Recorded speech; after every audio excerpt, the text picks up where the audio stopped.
আনন্দ সংবাদ, শুভ সংবাদ। সলেডাঙ্গা মাদ্রাসা দারুল উলুম ইহইয়াউস সুন্নাহের উন্নতিকল্পে একটি বিরাট ধর্মীয় জালসার আয়োজন করা হয়েছে। আগামী 15ই ডিসেম্বর 29শে অগ্রহায়ণ রোজ রবিবার সকাল 10টা হইতে রাত্রি 1টা পর্যন্ত উক্ত জলসায় সভাপতির আসন অলঙ্কৃত করিবেন জনাব ফজিলাতুল শেখ আব্দুস শাকুর তাইমি সাহেব, সদর মোদাররেস অত্র মাদ্রাসা।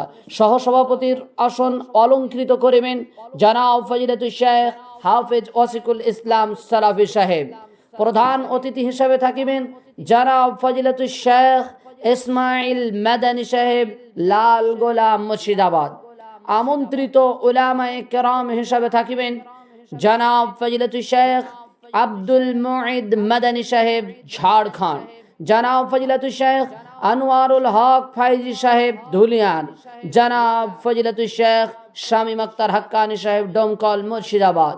জনাব ফজিলাতুল শেখ ইবাদুল্লাহ ইসলাহি সাহেব, নদিয়া। জনাব ফজিলাতুল শেখ মোহাম্মদ কুতুবউদ্দিন সাহেব, শিক্ষক, ভাবতা, নেতাজি হাই স্কুল, মুর্শিদাবাদ। জনাব ফজিলাতুল শেখ মসিহুর রহমান সিদ্দিকী সাহেব, শিক্ষক, সলেডাঙ্গা মাদ্রাসা। জনাব ফজিলাতুল শেখ ইবনে মাসুদ সাহেব, ইমামে ইদাইন, সন্দীপুর, নবম জামাত।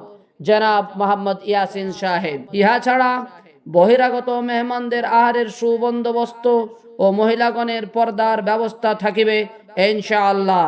উক্ত জলসায় দলে দলে যোগদান করে জলসাটিকে সাফল্যমণ্ডিত করুন।